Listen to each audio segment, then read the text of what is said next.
চূড়ান্ত ভোটার তালিকা প্রকাশের পর মালদা জেলা শাসকের দফতরে ভিড় তথাকথিত ভুতুরে ভোটারদের।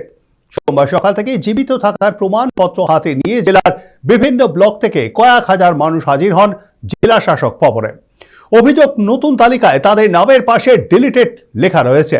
জানা গিয়েছে, আগে থেকেই সমস্ত নথি বিএলওর কাছে জমা দিয়েছিলেন তারা, কিন্তু তালিকা প্রকাশিত হতেই দেখা যায় নাম মুছে দেওয়া হয়েছে।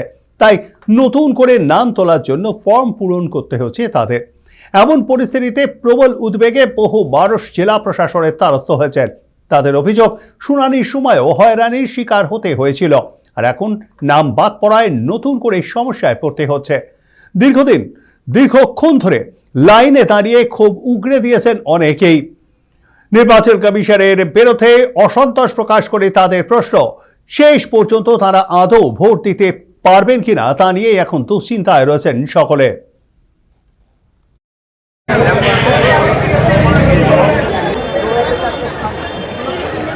লাইনে দাঁড়িয়েছেন, এটা ডিলিটেড লাইন। হিয়ারিং এ গেছিলেন? লাইন কিরকম? অনেক বড় লাইন, অনেকক্ষণ থেকে দাঁড়িয়ে আছি। কি মনে হচ্ছে এবার ভোট দিতে পারবেন? দেখা যাক। কিসের লাইনে দাঁড়িয়ে আছেন? এই যে আমার নামটা ডিলিট করে দিয়েছে দেখে ভোটের লাইনে। হিয়ারিং এ গেছিলেন? হ্যাঁ গেছিলাম। তারপরে বলছে তোমার বাবা মার ডকুমেন্ট দেখো। আমার বাবা তো মরে গেছে, সেই আমার 36 বছর হয়ে গেছে, আমার বাবা মারা গেছে। কত বছর ধরে ভোট দেন? আমি হয়ে গেছে তো 4 বছর হয়ে গেছে ভোট দেওয়া, 4-5 বছর হয়ে গেছে। খুব আশা করছি যে যাতে আমাদের ভোটারটা হয়, এটা খুব আশা করছি আমি। যে আমাদের বাচ্চা কাচ্চা, আমরা বিদেশে খাটে খাই, আমাদের বাচ্চা কাচ্চার পরে কি হবে এই জন্য আমরা খুব গুরুত্বপূর্ণ করছি।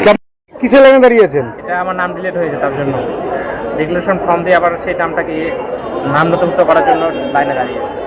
হিয়ারিং এ গেছিলেন? হ্যাঁ, হিয়ারিং গেছিলাম, সমস্ত ডকুমেন্টস ঠিক আছে, তার সাথে নাম ডিলিট হয়েছে। আপিল করবেন? আমি চাইছি যে নতুন করে আমি যে সামনে যে বিধানসভা ভোট আছে, সেই ভোটে যেন ভোটটা দিতে পারি, সেই অধিকারটা